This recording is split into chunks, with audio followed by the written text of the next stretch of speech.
పురాణాలు ఎన్ని? అవి మనం ఎలా గుర్తుపెట్టుకోవాలి?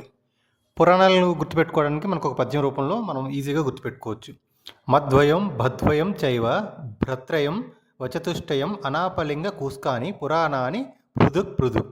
ఇవి మనం ఎలా గుర్తుపెట్టుకోవచ్చు చెప్తాను ఈజీగా చూడండి. మద్వయం, మా ద్వయం అంటే 2, మత్స్య పురాణం, మార్కండేయ పురాణం. నెక్స్ట్ భద్వయం, భాగవత పురాణం, భవిష్య పురాణం. నెక్స్ట్ భత్రయం, బ్రహ్మాండ, బ్రహ్మవైవర్త, బ్రహ్మాండ పురాణం, ఈ 3.